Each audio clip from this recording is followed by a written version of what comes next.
Halo teman-teman, selamat datang kembali di Strategic Horizon, tempatnya rolling topik seru dan penting.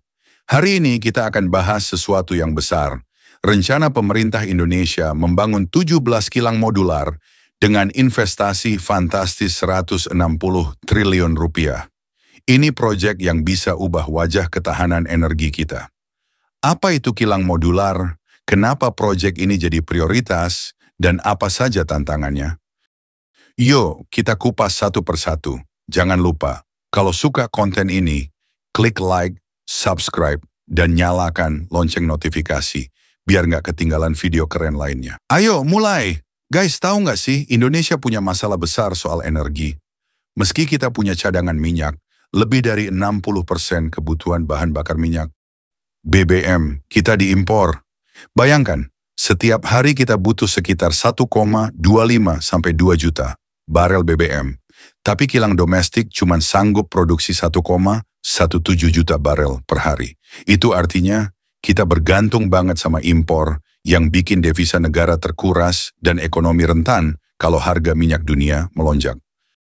Makanya, Presiden Prabowo Subianto menargetkan kemandirian energi dan 17 kilang modular ini jadi salah satu solusi besar.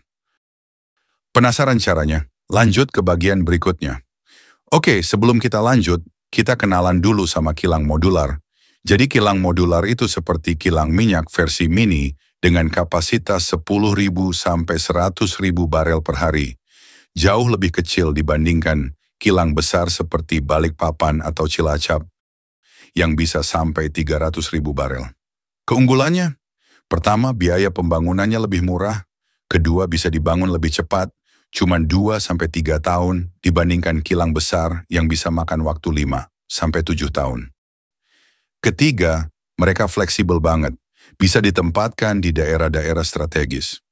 Jadi, bayangkan kilang mini yang powerful, hemat, dan bisa bikin distribusi BBM lebih efisien. Sekarang kita bicara soal skalanya.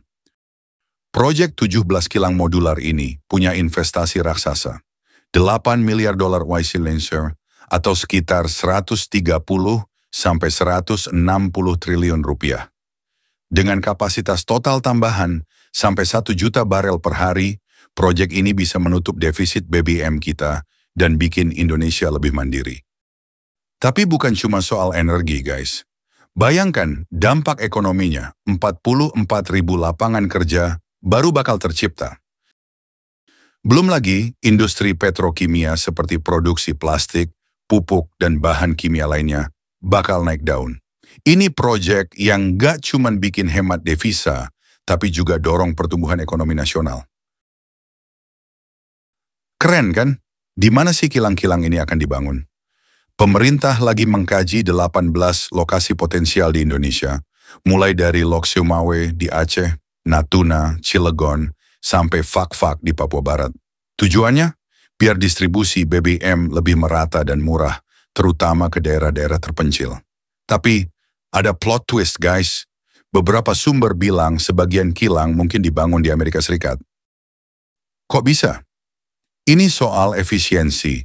Kalau kilang dibangun dekat sumber minyak mentah Iron Islands, biaya logistik bisa lebih hemat. Tapi keputusan akhir masih dikaji oleh Danantara dan Kementerian ESDM. Kalau menurut kalian, lebih baik di Indonesia atau ES? Tulis di kolom komentar. Ya, proyek ini nggak lepas dari kerjasama internasional, terutama dengan Amerika Serikat. Perusahaan teknik KBR Inc. dari Texas ditunjuk untuk urusan desain, pengadaan, dan konstruksi. Teknologi dan peralatan canggih bakal diimpor dari Amerika Serikat, tapi pembangunan fisiknya tetap di lokasi yang dipilih. Ini bagian dari kesepakatan dagang besar-besaran antara Indonesia dan Indonesia.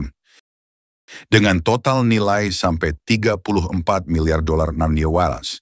Selain kilang, ada pembelian 50 pesawat Boeing senilai 14,4 miliar dolar dan investasi Indorama 2 miliar dolar di fasilitas amonia biru di Louisiana.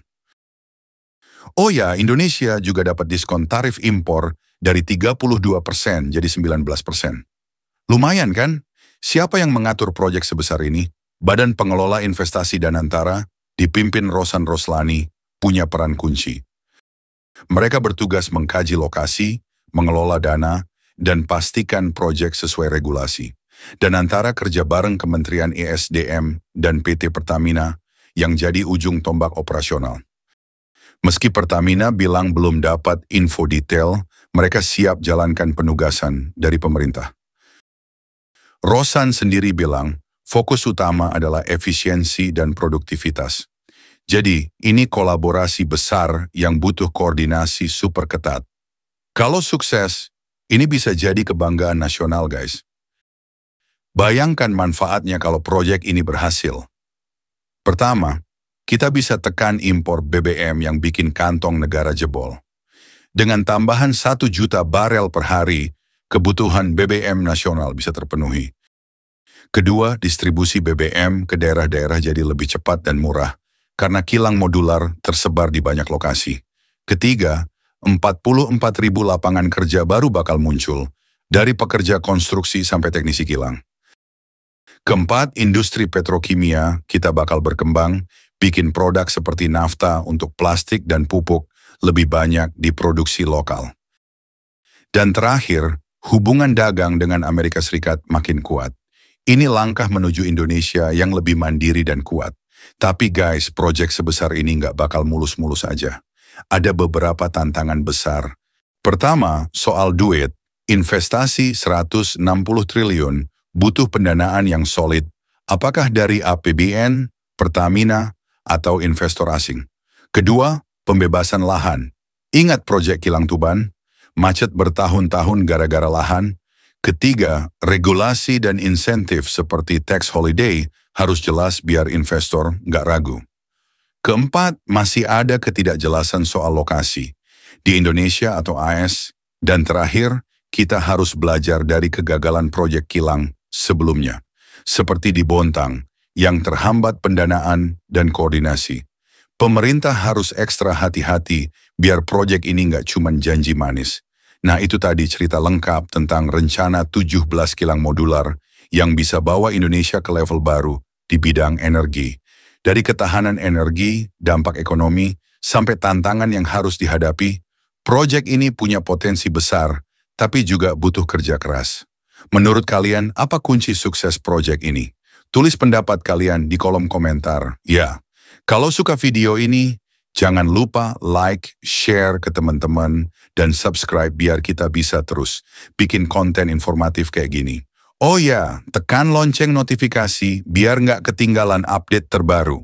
Sampai jumpa di video berikutnya.